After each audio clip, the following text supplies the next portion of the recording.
yang semoga semuanya dimuliakan dan diberkahi Allah Subhanahu wa taala. Serta tentu saja segenap hadirat yang hadir di majelis ini, baik ibu-ibu, kakak-kakak, adik-adik, anak-anak, yang semoga semuanya dicinta Allah, diberkahi Allah, disayang Allah, disyafaati Rasulullah, dirindukan Rasulullah Sayyiduna Muhammad sallallahu alaihi wasallam. Semoga semua yang hadir di tempat ini Allah Subhanahu wa taala hidupkan kita dalam keadaan penuh berkah, dimatikan dalam husnul khatimah. Di akhirat Allah masukkan kita ke dalam surganya, di belakang rombongan baginda Nabi besar Muhammad sallallahu alaihi wasallam insyaallah. Amin ya rabbal alamin. Saudariku sekalian yang saya muliakan, tema kita dalam pengajian akbar sekaligus maulid, gitu ya, syafaat Nabi besar Muhammad sallallahu alaihi wasallam, harapan terindah di tengah umat yang mencintainya.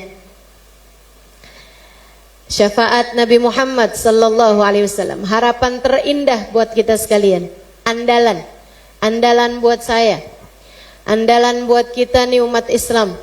Karena teman-teman saudara sekalian, kita bingung mau ngandelin apa lagi nih. Kalau kita mau ngandelin ibadah kita, kayaknya belum pantas. Betul? Siapa di antara kita yang punya sholat malam 100 rakaat? Kayak ngeliatin mukanya nggak ada nih. Siapa di antara kita yang bahkan istiqomah tahajud nggak pernah tinggal dari sejak zaman mudanya? Kayaknya masih banyak yang qiyamul lailnya bolong-bolong. Senin Kemis. Yang Senin Kemis tuh mestinya puasa, bukan tahajud. Teman-teman sekalian saya muliakan, apalagi kalau ibadah yang lain, ibadah puasa, kita alergi sama lapar. Ustazah kenapa ya? Saya kok lapar galak, kalau kenyang bego. Karena ngantuk kan. Makanya nih jam-jam kayak beginian nih, saya bingung nih, mau ceramah panjang-panjang, takutnya tidur. Ya Allah, khair insyaallah.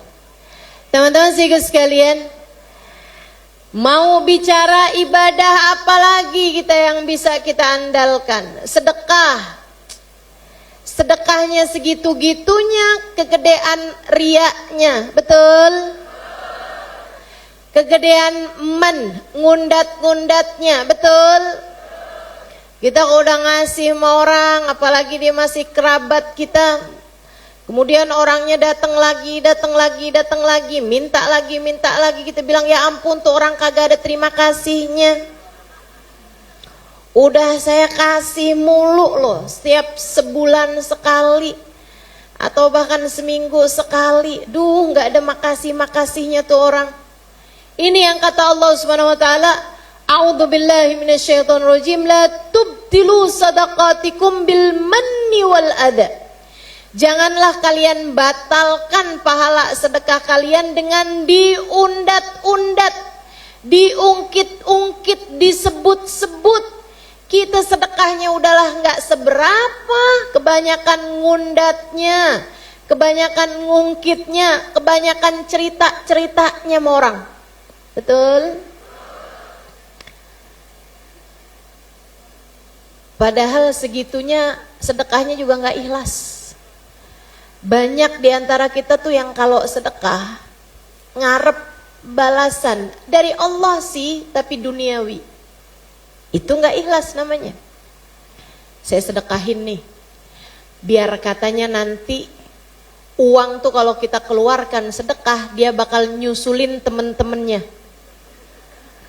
Ntar dia balik bawa temen-temennya. Biar nanti kalau saya kasih nih 100.000, baliknya 1.000.000. Itu enggak ikhlas namanya, Bu. Tapi kan Ustazah saya minta balasannya dari Allah. Ya tapi kan balasannya duniawi.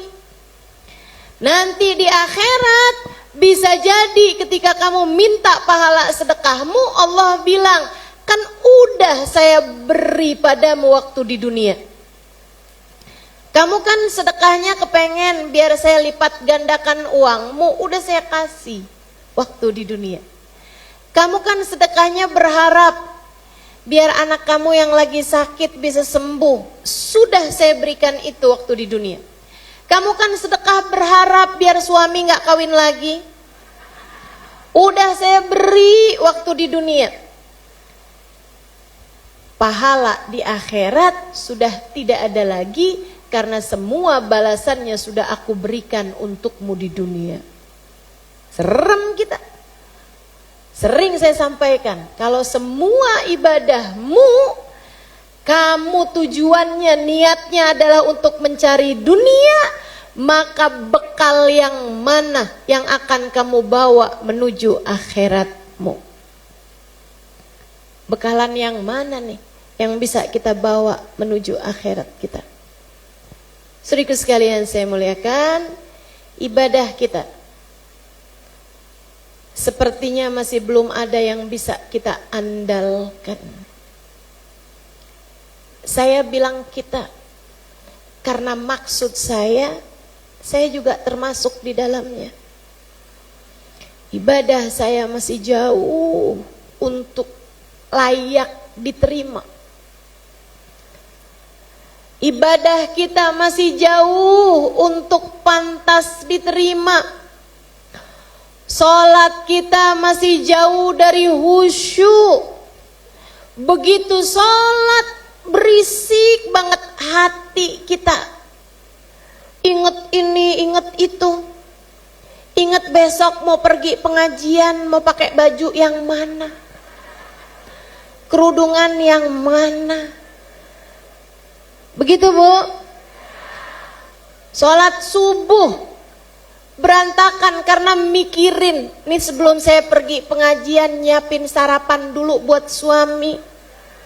Itu sih bener, tapi kamu pikirin dalam sholat nggak pernah bener. Kadang-kadang nyari kunci nggak nemu, giliran sholat inget di mana naroknya. Betul begitu? Mana yang suka begitu?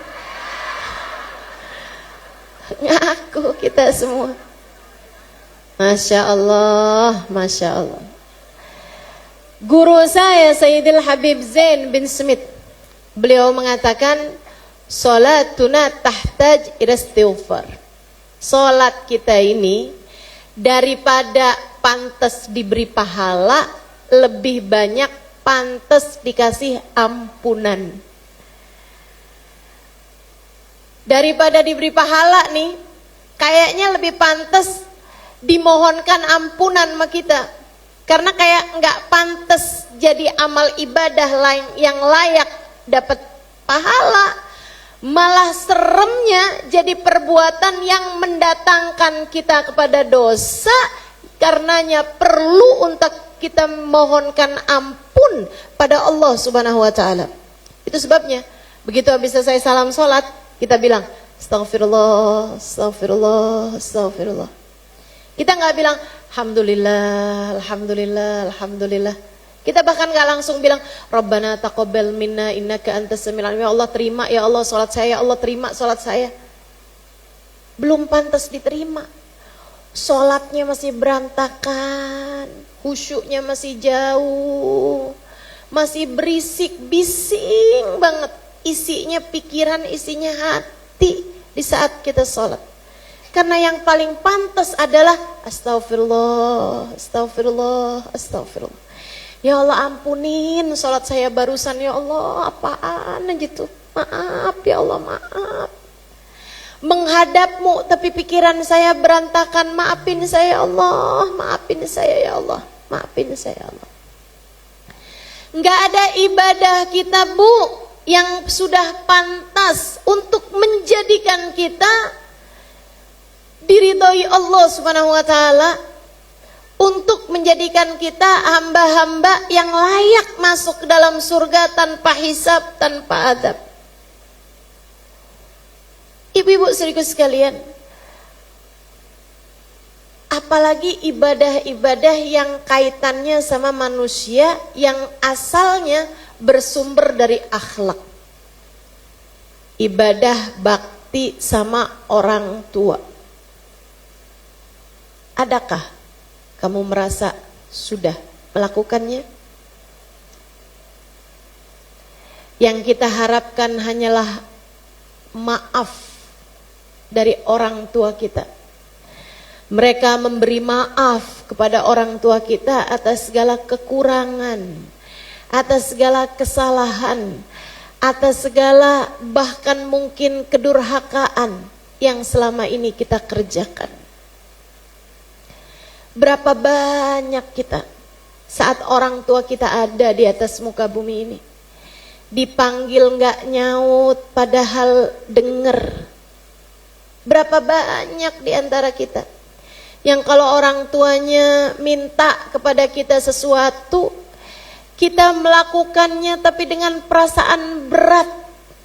Kita melakukannya dengan perasaan kayak nggak kepengen sebenarnya, atau bahkan kita tidak melakukan apa yang diinginkan oleh orang tua kita, meskipun sebenarnya kita mampu untuk melakukannya. Padahal terang-terangan Nabi Muhammad mengatakan al-jannatu tahta aqdamil ummahat. Surga berada di bawah telapak kaki ibu. Padahal terang-terangan Nabi Muhammad mengatakannya, anta wa maluka milkun li abi, kamu dan seluruh hartamu adalah milik ayahmu. Padahal Allah Subhanahu wa taala dengan jelas-jelasan mengatakan, wa'budullah, a'udzu billahi minasyaitonir rajim, wa'budullah wa la tusyriku billahi syai'a wa bil walidaini ihsana. Sembah Allah, jangan sekutukan dengan sesuatu, dan kepada orang tuamu berbuat baiklah. Wahfidh lahuma janahad dzulli minar rahmah. Kata Allah, landaikanlah, bentangkanlah sayap-sayap kerendahan hati kepada kedua orang tuamu. Wala taqul lahuma uffin, jangan berkata kepada orang tuamu. Mama nih ntar. Ibu, iya. Sama bapak kita, iya pak. Berapa banyak di antara kita yang melakukan hal tersebut, padahal Allah jelas-jelasan memerintahkannya kepada kita. Wala taqul lahuma uffin, kata Allah. Wala tanharhuma, jangan bentak mereka, jangan hardik mereka, jangan berkata keras kepada keduanya atau salah satunya. Wa qul lahuma qaulan karima, ucapkan kepada orang tuamu kalimat-kalimat yang dermawan, kalimat-kalimat yang indah, kalimat-kalimat yang baik. Emang ada ustazah kalimat yang dermawan? Ada. Jadi sekalian, kamu sebagai orang tua, lebih senengan mana ketika anakmu bilang, mama yang sehat ya ma, panjang umur ya ma, saya sayang sama mama, saya sayang sama mama.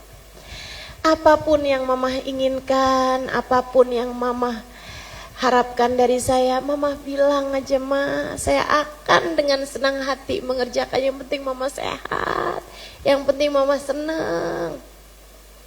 Saya sayang sama mama.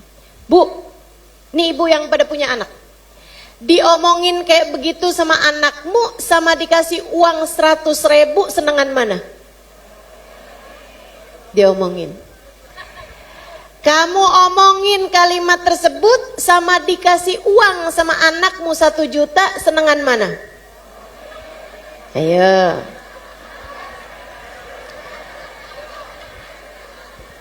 Hah? Ustazah salah-salah, Ustazah nanyanya. Nih ibu-ibunya pada matre. Enggak ya Bu ya? Kayaknya ibu bakalan lebih seneng dikasih omongan kayak begitu deh Bu. Saya rasa.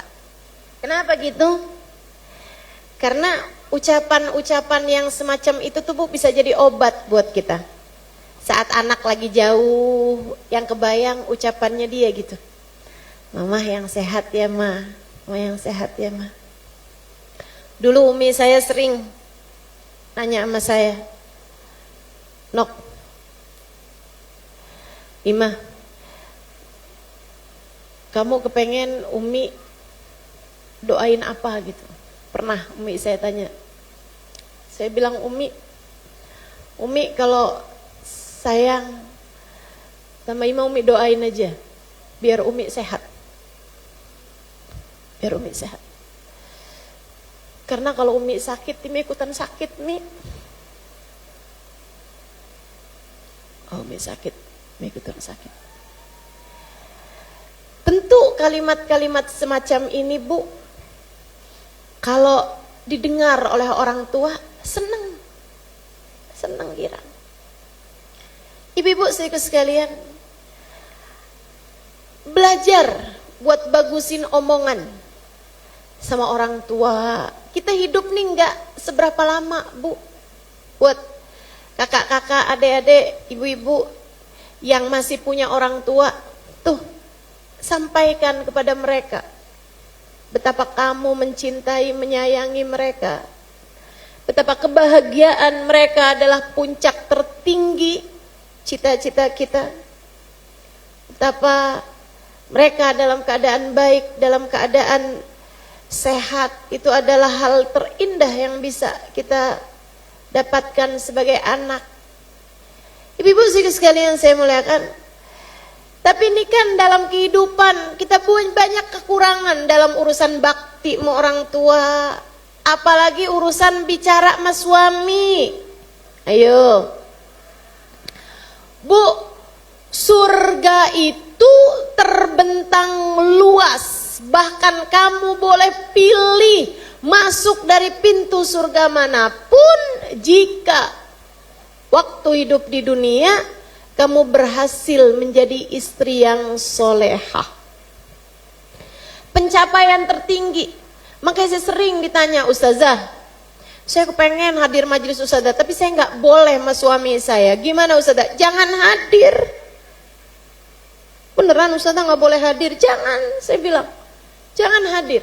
Bahkan kalau kamu udah repot-repot hadir di majelis saya dimanapun, kemudian suami kamu telepon, suami kamu WhatsApp, saya pengen makan nih, tapi ternyata nggak ada makanan. Kamu ada di mana? Pulang gih. Misalnya, Bu, kamu nggak bisa. Bentaran lagi nih Ustazah, palingan juga jam 11 kelar. Nggak bisa begitu, pulang. Pulang. Kenapa gitu? Yang sana hukumnya wajib, dengerin saya, hukumnya sunnah. Jangan sampai kamu kalahkan yang wajib hanya karena kamu mengejar yang sunnah. Ibu-ibu sekalian, tuh orang yang kayak begitu Bu, kayak orang, ibarat katanya nih Bu ya, ibarat katanya ya, dia pakai cadar tapi nggak pakai kerudung. Gimana tuh modelannya tuh?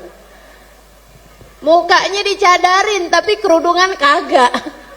Lah yang wajib kan kerudungan Ibu ya. Jadi jangan begitu. Jangan sampai ada di sini yang hadir istri yang nggak dapat izin dari suami.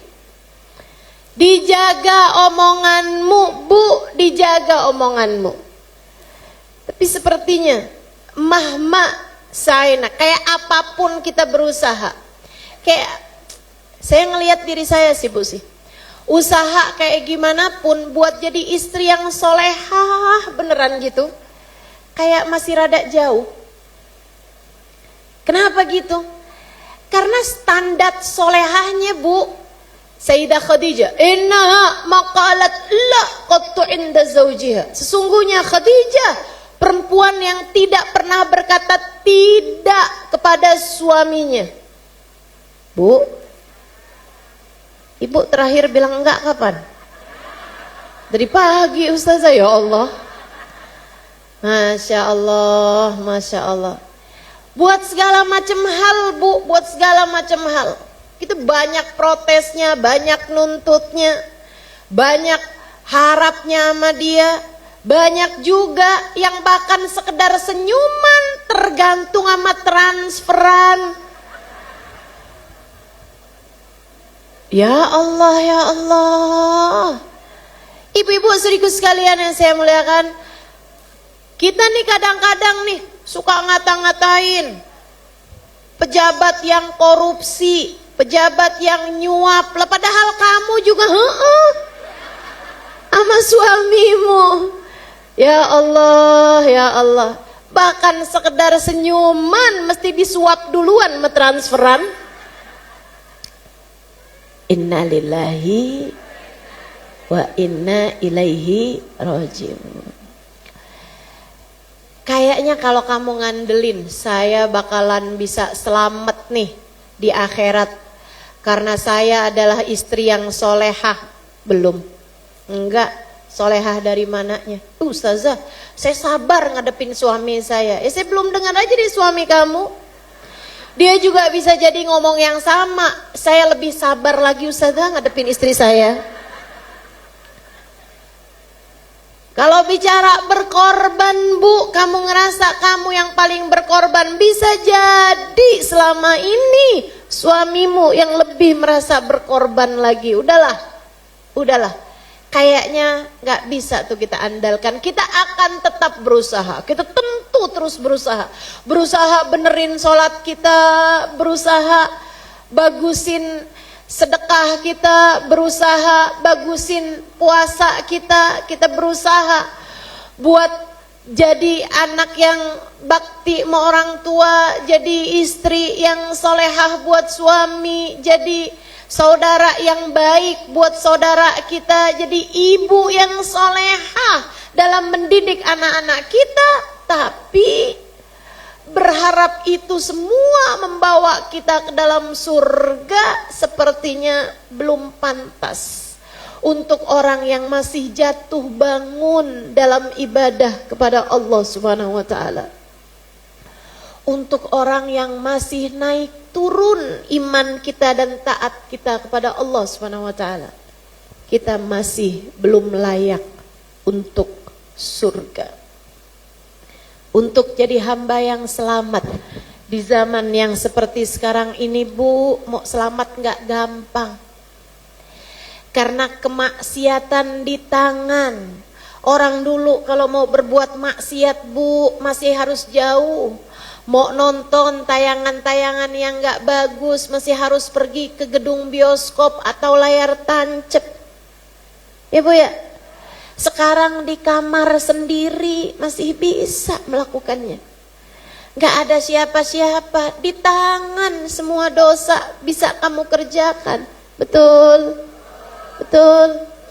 Dulu orang kalau mau ghibah, mau namimah, mesti nenangga dulu. Mesti ketemu dulu sama temen. Sekarang Bu, jempol-jempol udah pada gampang banget ghibahnya. Mau ngatain orang, mau fitnah orang, mau segala macem tuh di grup, di WhatsApp grup. Coba baca WhatsApp grup kamu tuh, isinya banyak sekali, ghibahan banyak sekali, fitnahan. Inna lillahi wa inna ilaihi raji'un. Na'udzubillah min dzalik. Belum lagi dosa-dosa yang kita kerjakan ini. Adakah kiranya pantas bagi kita untuk menjadi hamba yang selamat di dunia dan selamat kelak di hari akhirat nanti? Terus apa nih andalan kita? Ustazah, Tapi kan ilmu saya banyak Ustazah. Ilmu aja, nggak pakai diamalin, nggak banyak hasilnya Bu, nggak banyak hasil. Tarat alayyal ibarat, wa faniyat alayyal isyarat, fala yanfa'una illa rukai'at raka'naha fi jawfil lail. Katanya Sayyidina Junaid alaihi ridwanallah, seorang ulama terkemuka. Muridnya banyak. Beliau adalah tokoh sufi yang sangat terkenal. Ibu-ibu saudaraku sekalian, guru besar pada zamannya, Sayyidus Sufiyah bahkan disebutnya, pemimpin para thariqah sufi. Ibadah enggak kurang-kurang, ilmu enggak kurang-kurang, hafal Al-Quran, hafal hadis-hadis Nabi kita Muhammad sallallahu alaihi wasallam ribuan. Beliau punya banyak murid, beliau punya banyak majelis. Sesudah beliau meninggal dunia, salah satu muridnya bertanya, bagaimana keadaanmu wahai Imam? Beliau mengatakan, alhamdulillah, Allah merahmati saya, Allah memuliakan saya. Bimadzaka ya Imam? Gara-gara apa itu hai Imam? Beliau mengatakan, tarat alayyal ibarat wa faniyat alayyal isyarat. Semua kajian saya hilang, semua ilmu-ilmu yang sudah saya sampaikan gak ada artinya ternyata, sia-sia semuanya karena ketidakikhlas, belum tentu ikhlas hati saya. Ternyata yang bermanfaat buat saya adalah rokaat-rokaat kecil yang saya solati di saat tidak ada sesiapapun yang melihatnya. Kita nggak pernah tahu, nggak ada yang bisa kita andalkan. Nih saya banyak hafal hadisnya Nabi Bu, jangan iri. Saya banyak hafal hadisnya Nabi kita Muhammad sallallahu alaihi wasallam. Saya belajar di 12 tahun masa hidup saya di pondok-pondok pesantren. Dan sampai dengan sekarang saya nggak berhenti belajar juga. Hafal banyak saya, ratusan sekurangnya dari hadisnya Nabi kita Muhammad sallallahu alaihi wasallam. Saya nggak pernah ngitungnya. Tapi ibu-ibu saudariku sekalian, saya nggak bisa ngandelin itu semuanya. Belum tentu. Kalau bilang misalnya nih ada di antara teman-teman ibu-ibu, saya hafal 30 juz Al-Quran Ustazah. Bu, saya kasih tahu, Mustafa Kemal Ataturk yang ngerusak Turki hafal Al-Quran dari usia 10 tahun usianya. Tokoh orientalis paling terkenal, Mustafa Kemal, ngerusak Islam. Yang mengatakan bahwa agama Islam udah nggak pantas lagi dikerjakan di atas muka bumi ini. Hafal Quran dari sejak usia 10 tahun. Ibu-ibu tahu yang membunuh Sayyidina Ali bin Abi Thalib, menusuknya dari belakang, itu adalah seseorang yang hafal Al-Quran 30 juz. Akan tetapi kata Nabi Muhammad, Al-Quran la yujawiz anakhirhum, Quran nggak pernah lewat dari tenggorokannya. Udah tuh cuman di lisan doang, nggak pernah nyampe ke dalam hati. Jangankan hati, tenggorokan pun tidak. Rubba qari'il Quran wal Quranu yal'anuh, kata Nabi Muhammad. Berapa banyak orang membaca Al-Quran sementara Al-Quran melaknat-laknat dia. Ibu-ibu saudaraku sekalian yang saya muliakan, kamu gak bisa ngandelin itu.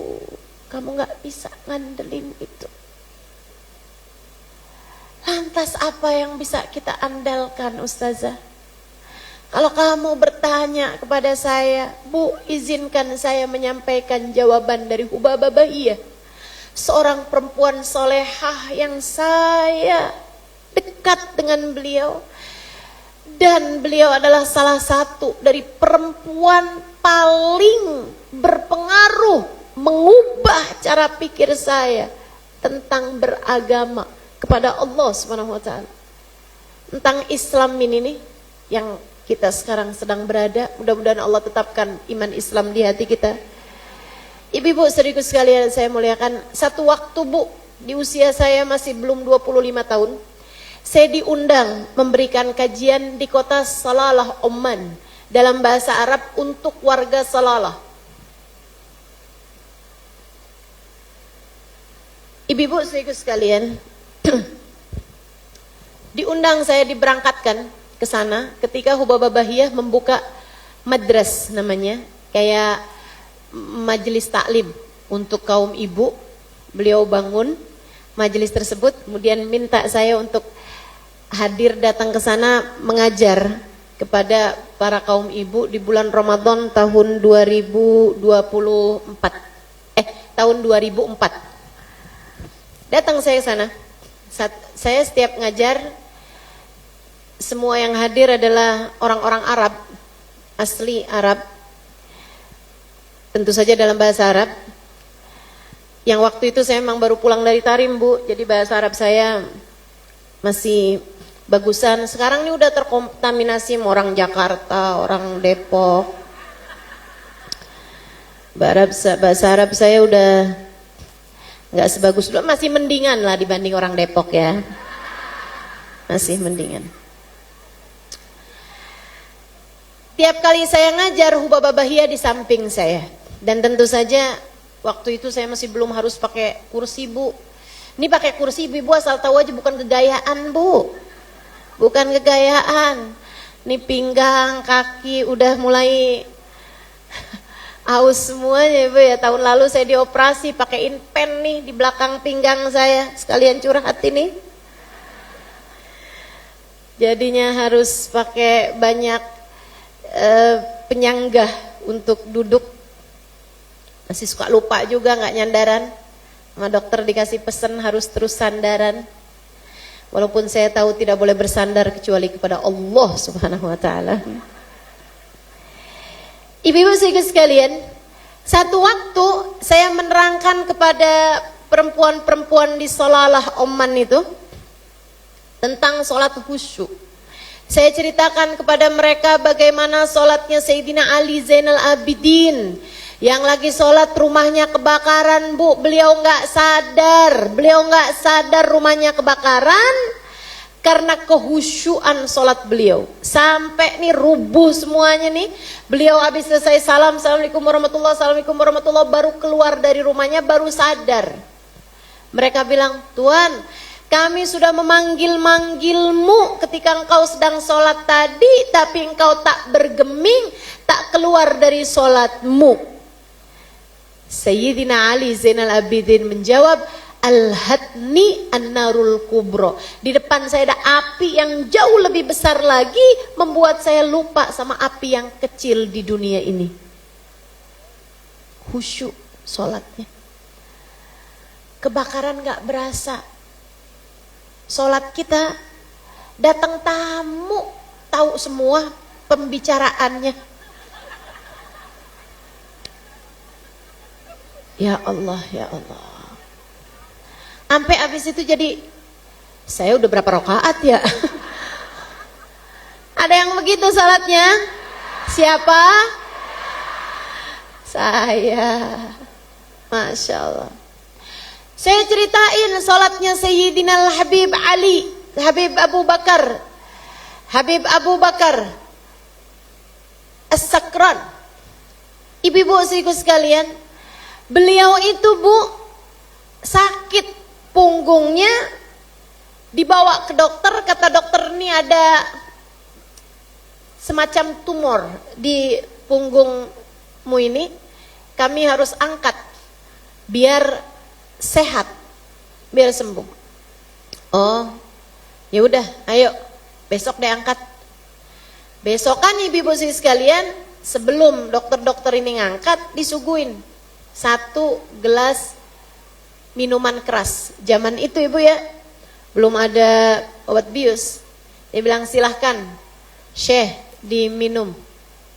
Apa ini? Khamr, minuman keras. Dia bilang, oh maaf, saya pengen dengan kesehatan saya ngerjain taat pada Allah, saya nggak akan mau. Dengan cara pengen sehat, saya harus ngerjain yang haram. Kalau gitu kita nggak bisa operasi, Syekh. Kenapa gitu? Ya karena nggak akan tahan sakitnya. Ini nih obat atau khomer ini biar engkau nggak sadar. Oh gampang kalau cuman mau bikin saya nggak sadar. Saya kalau lagi sholat nggak sadar apa-apa. Operasiin kalau lagi saya sholat sunnah. Kalian siap-siap aja. Kalau udah siap bilang, saya mau mengerjakan sholat sunnah duha. Oh ya udah siap. Mereka siap-siapin obat-obat apa segala macam. Mulailah Habib Abu Bakar As-Sakran mulai. Kemudian mengerjakan sholat duha. Sholat duhanya juga sholat lama bu. Baca ayat-ayat Quran yang panjang. Jadi itu bu, beliau berdiri, dokternya pada berdiri. Beliau ruku pada nunduk. Beliau i'tidal, dokternya berdiri lagi. Beliau sujud pada ke bawah. Ibu-ibu saya sekalian, 2 rakaat sholat sunnah udah selesai bu, sampai dijahit kelar, taruhin obat semuanya, dipakein lagi bajunya dari belakang. Ibu-ibu saya sekalian, habis selesai sholat, beliau bukannya bilang alhamdulillah nggak terlalu sakit, enggak. Beliau malah bilang, kalian kenapa nggak nurut operasiin waktu saya sholat tadi itu? Nggak sadar sama sekali karena kehusyuan dan kenikmatan beliau mengerjakan sholat.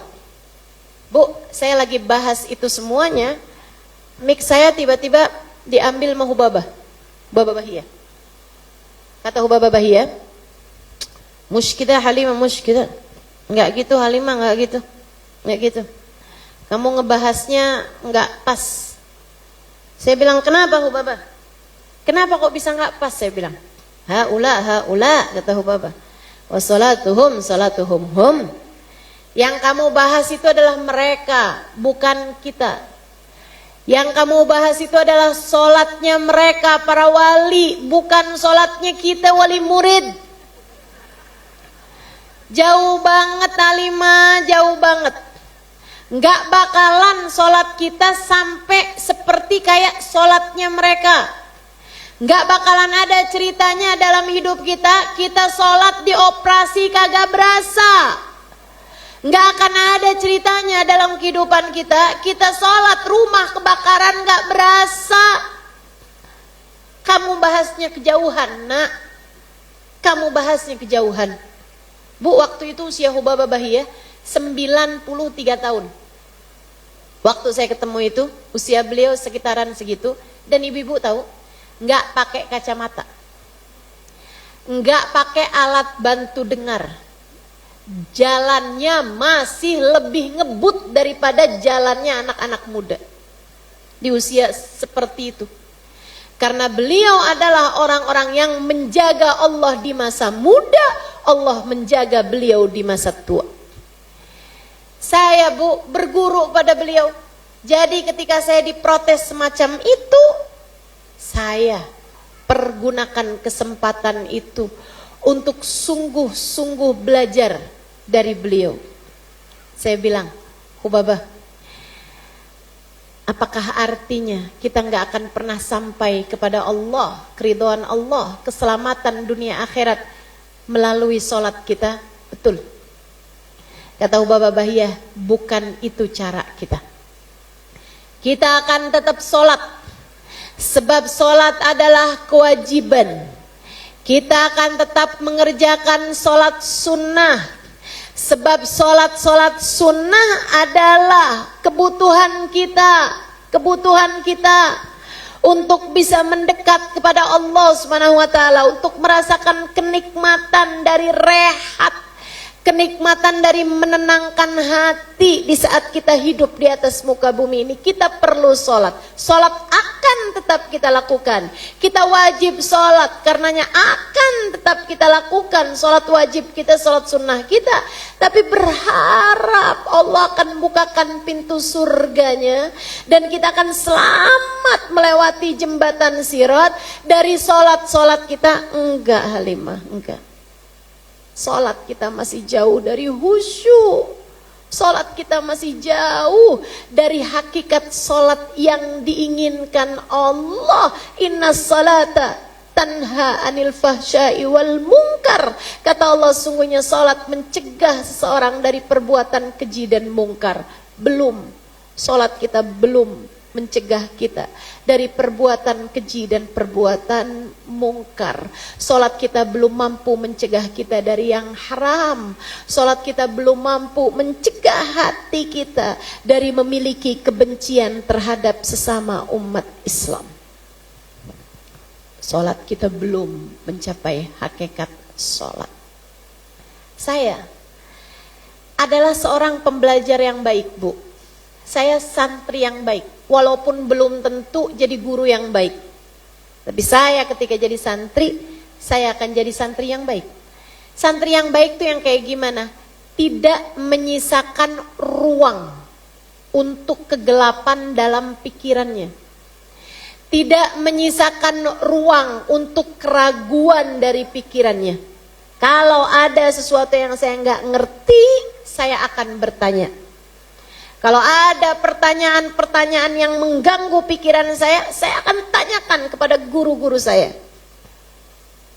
Saya adalah santri yang baik. Semoga bisa jadi guru yang baik juga, amin. Sehingga sekalian saya muliakan. Jadi saya tanya sama Hubabah ya, Hubabah, kalau kita nih nggak bisa nyampe kepada Allah melalui sholat, kita nggak bisa nyari selamat dunia, selamat akhirat pakai sholat, terus pakai apa Hubabah?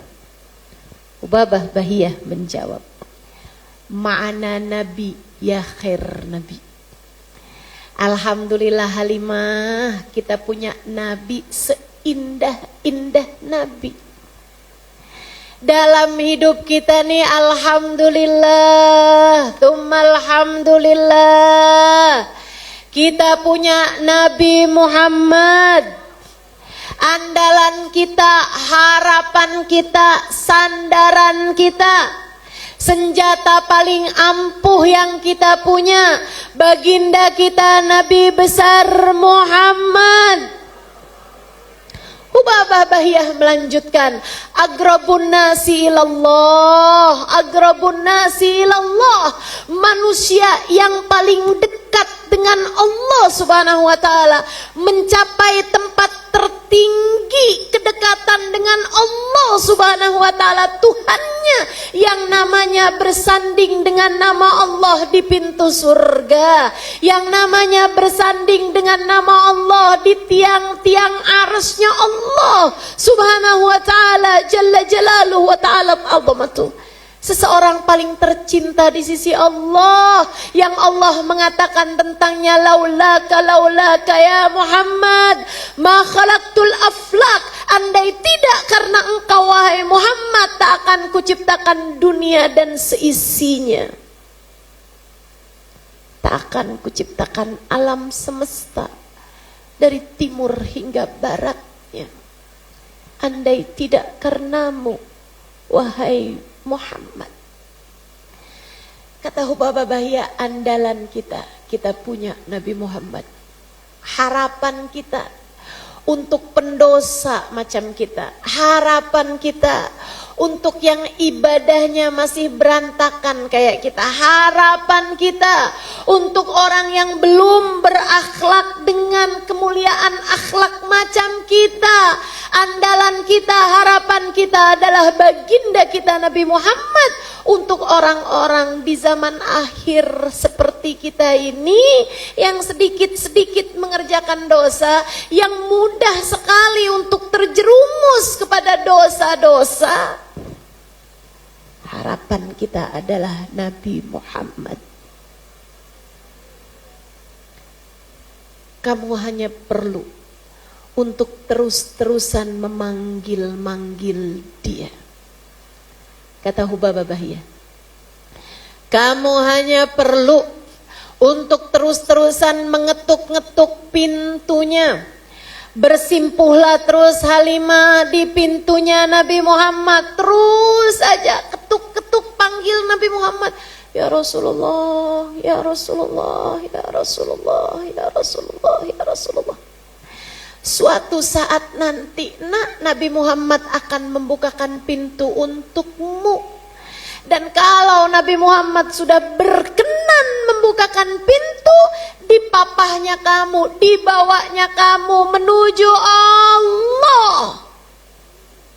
Saat itulah kamu akan menjadi seseorang yang selamat di dunia, selamat di saat sakaratul maut, dan selamat di kubur, selamat di mahsyar, selamat di mizan, selamat di atas jembatan sirat, hingga akhirnya kamu menjadi seseorang yang Allah akan masukkan kamu ke dalam surganya. Harapanmu Nabi Muhammad dengan syafaatnya. Saya kembali bertanya, satu pertanyaan yang masih ada keraguan dalam hati saya.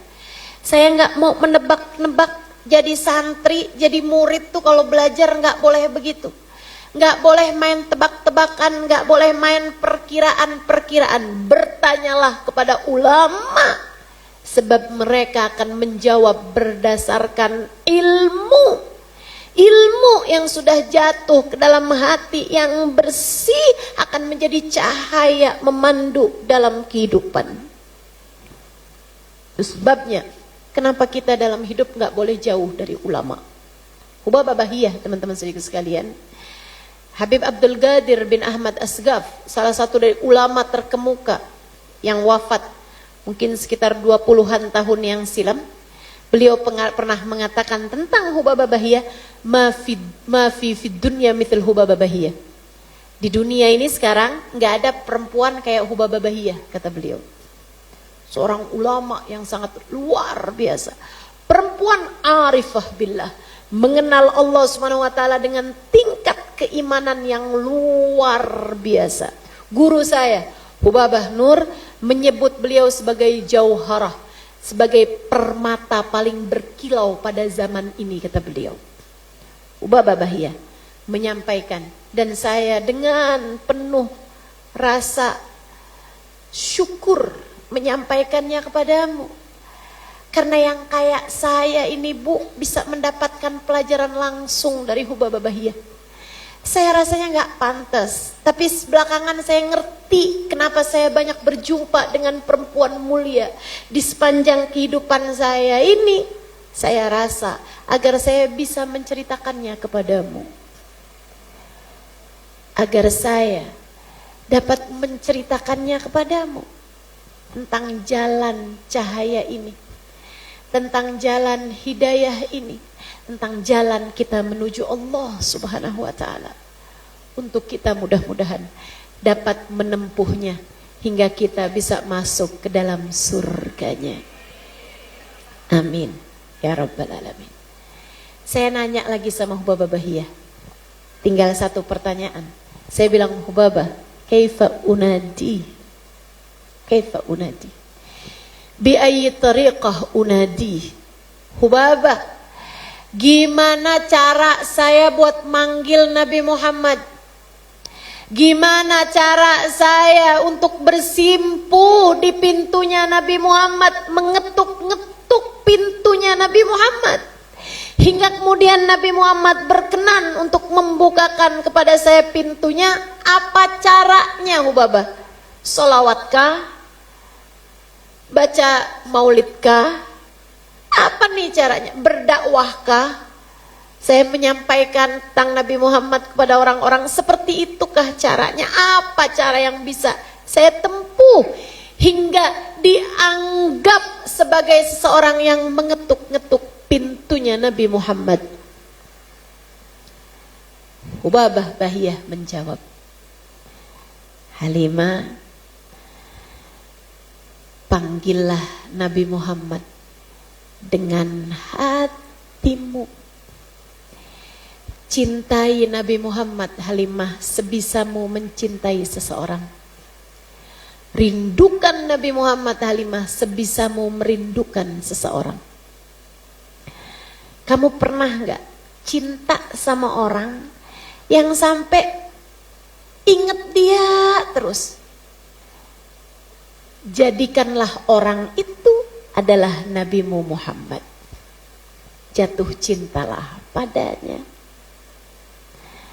Pernah gak Halimah, kamu kangen sama seseorang yang sampai setiap kali ingat kepadanya mengalir air mata kerinduan darimu?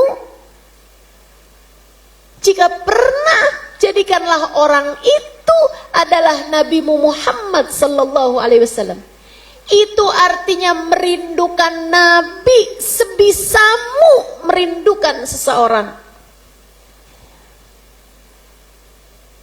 Saat hatimu sedang cinta kepada Nabi, saat siang malammu terbayang Nabi, saat kamu melihat langit dan kamu mengingat Nabi, saat kamu melihat angin bertiup dan kamu mengingat Nabi, saat kamu melihat pepohonan dan kamu mengingat Nabi, saat kamu melihat umat Islam dan kamu mengingat Nabi, saat itulah, saat mengalir air matamu karena merindukan Nabi, saat itulah kamu sedang mengetuk-ngetuk pintunya Nabi Muhammad.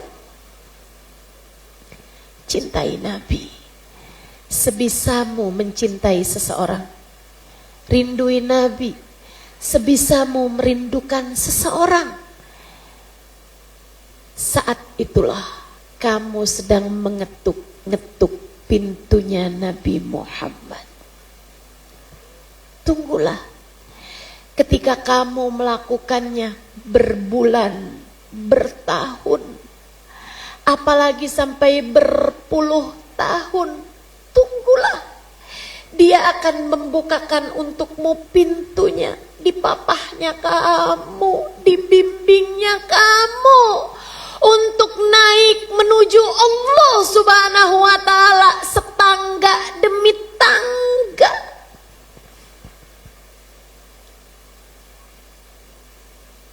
Tangga demi tangga mendekat kepada Allah. Sebab Allah ridho bersama keridhaan Nabi Muhammad. Sebab Allah akan cinta siapapun yang dicintai oleh Nabi Muhammad. Sebab Allah akan cinta siapapun yang mencintai Nabi Muhammad. Jika rasa itu sudah ada dalam hatimu Halimah, kamu pantas untuk menjadi seorang hamba yang selamat dunia dan akhirat. Bu, nabung cinta. Bu, nabung rindu. Kamu mesti kenal rasa itu. Jika selama ini cintamu hanya kepada urusan duit, kamu harus tahu. Kamu harus tahu. Duitmu sedikit pun gak ada yang kamu bawa begitu masuk ke dalam kuburmu. Bu, kalau selama ini yang kamu cintai sampai habis-habisan mati-matian adalah seorang manusia, suamimu misalnya, anakmu misalnya, kamu akan melakukan apapun demi untuk mendapatkan cinta dari suami ataupun anakmu. Saya sampaikan padamu, cinta mereka tak akan ada yang kamu bawa masuk ke dalam alam kuburmu. Gak usah segitunya cinta sama manusia. Ustazah, tadi katanya dibilang kita mesti jadi istri yang soleha. Iya, kamu jadi istri yang soleha bukan karena suamimu, tapi karena Allah. Kamu harus jadi istri yang soleha, sebab bu, yang akan dapat syafaatnya Nabi Muhammad hanyalah istri yang soleha. Kamu pikir istri yang kerjaannya ngomel mulu sama suaminya bakal disayang gitu sama Nabi Muhammad? Enggak. Maka kamu melakukan itu bukan karena biar suami nggak poligami, biar suami nggak tergoda sama pelakor, nih lagi musim pelakor. Enggak gitu. Kerjaan kamu masak, kerjaan kamu segala macam, kamu servis suamimu dengan servis sedemikian rupa, bagus, tapi hati-hati sama niat, hati-hati sama niat, hati-hati sama niat.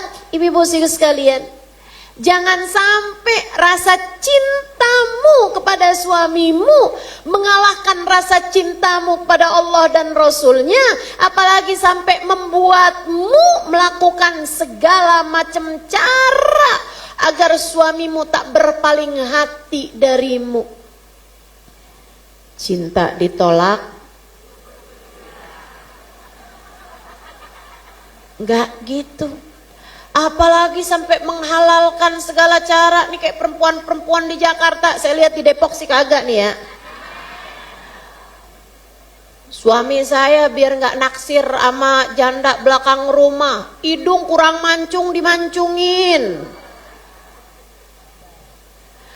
kulit udah mulain keriput ditarik benang.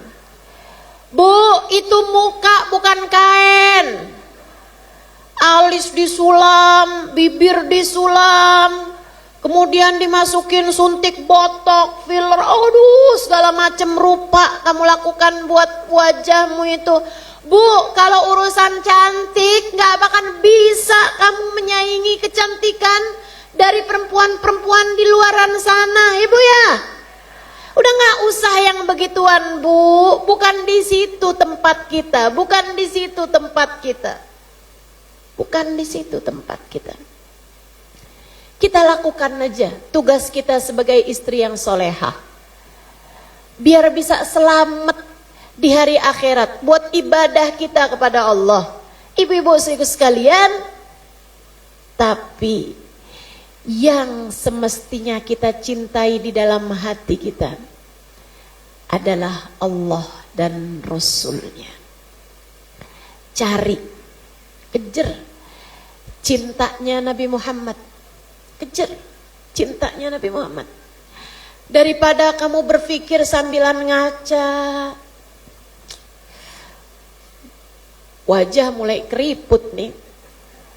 Jangan sampai nih suami terus cari perempuan lain yang lebih muda, yang lebih kenceng mukanya. Gak usah begitu mikirnya.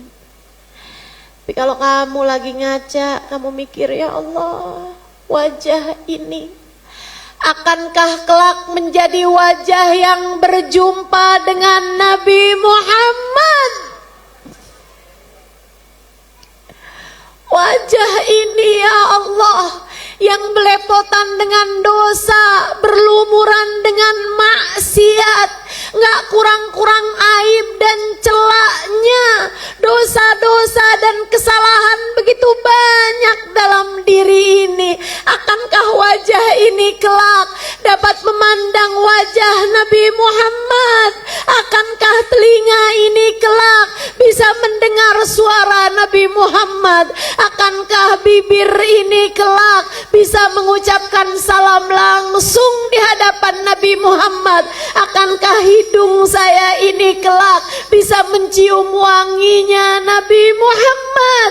Akankah tangan ini kelak bisa bersalaman dengan tangannya Nabi Muhammad?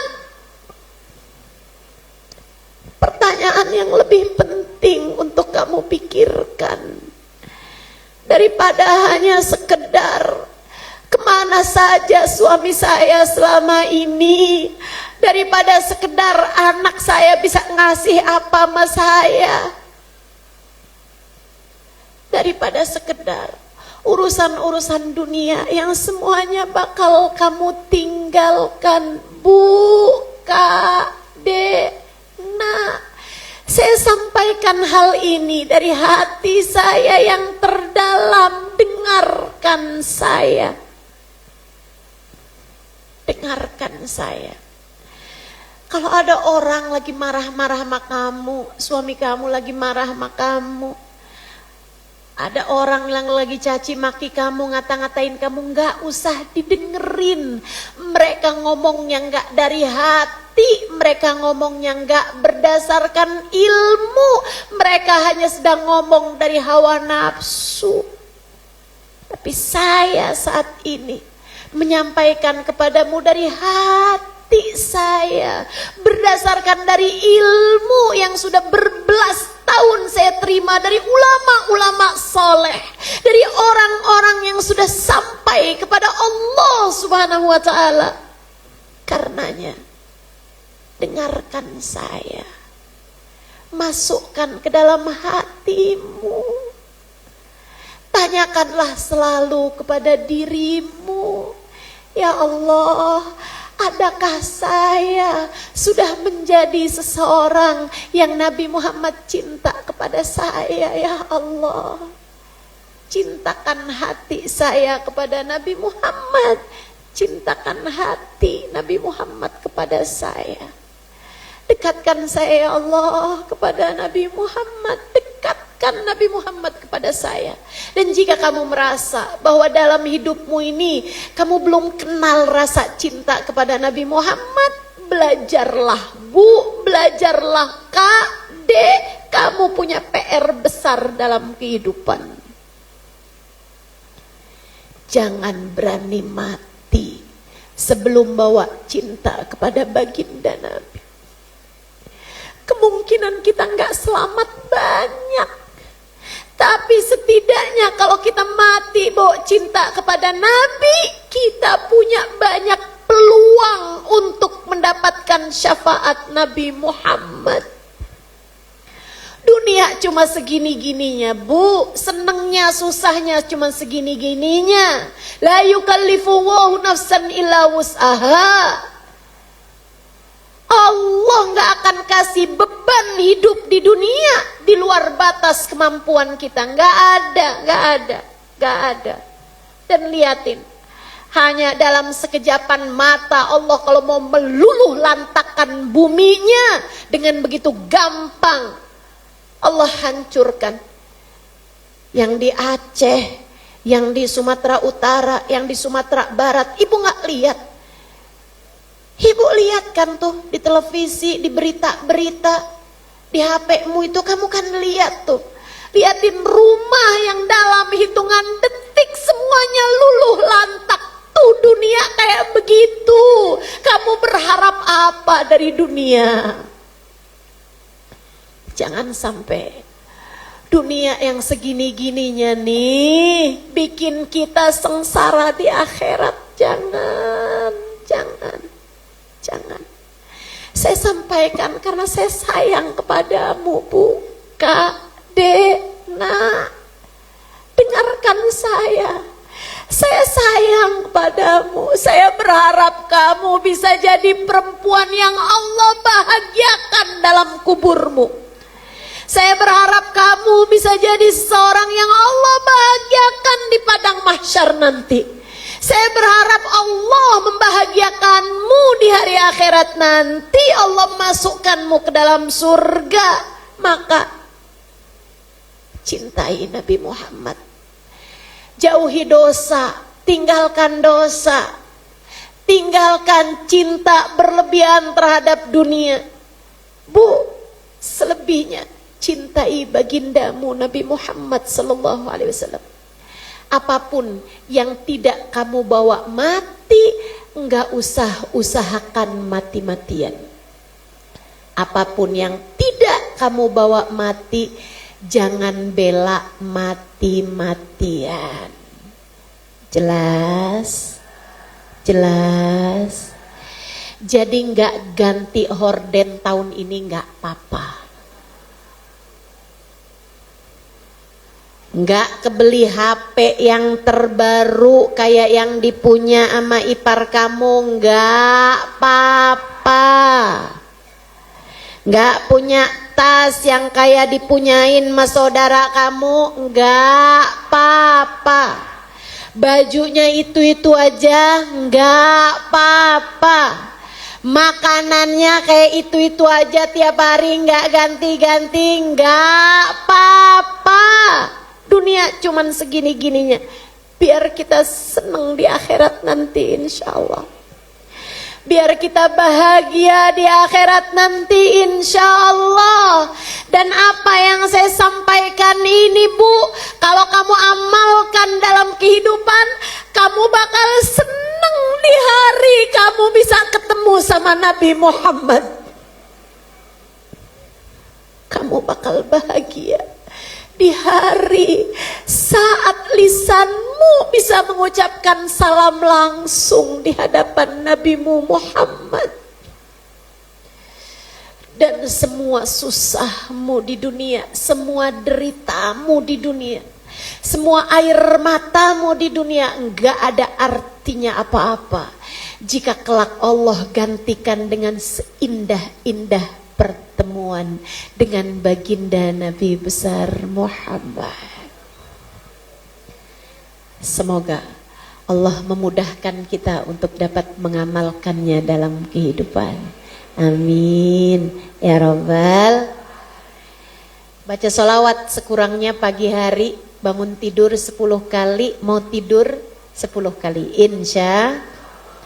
Man shalla alayya 10 marrat hina asbah wa hina amsa wajabat lahu syafaati. Kata Nabi Muhammad, siapa yang baca salawat padaku 10 kali pagi hari, 10 kali malam hari, wajib baginya mendapatkan syafaatku. Alhamdulillah. Bu, usahakan sunnah-sunnahnya Nabi kita kerjakan. Kalau cinta kan seneng ngikutin, seneng niru-niru, ya kan? Orang tuh senang sama artis Korea, ditiruin semua. Sampai segala makanan Bu diikutin sama anak-anak Gen Z ini loh. Makanan Korea diikutin, cara pakai bajunya, kerudungnya, apa namanya, warnanya, apa segala macam diikutin. Karena seneng. Nah, masa sih kita cinta sama Nabi nggak mau ngikutin sunnah-sunnahnya? Masuk ruangan kaki, keluarnya kaki, masuk kamar mandi kaki, keluarnya kaki. Doa-doa harian-harian. Jangan makan, jangan minum berdiri. Jangan makan, jangan minum pakai tangan kiri. Kita kerjakan nih. Semuanya harus kita mulai pakai tangan kanan. Diawali dengan Bismillahirrahmanirrahim. Diakhiri dengan Hamdalah. Gitu kan ya. Nah, sunnah-sunnahnya Nabi ini yang biasa, yang bisa kita kerjakan. Jangan ditinggalkan. Insya Allah. Dengan cara semacam itu kita terus mendekat kepada Nabi Muhammad, kita terus menabung cinta dan rindu kita kepada Nabi Muhammad, insya Allah jadi sebab keselamatan kita di hari akhirat nanti, jadi sebab bahkan keselamatan kita di atas muka bumi ini. Syafaat Nabi Muhammad sallallahu alaihi wasallam, harapan terindah di tengah umat yang mencintainya. Rabbana zalamna anfusana wa illam taghfir lana wa tarhamna lanakunanna minal khasirin. Rabbana atina fid dunya hasanah fil akhirati hasanah wa qina adzabannar. Fadli subhana rabbika rabbil izzati amma yasifun wa salamun alal mursalin walhamdulillahi rabbil alamin. Semoga dapat diamalkan. Wa ila hadratin nabi al-fatihah.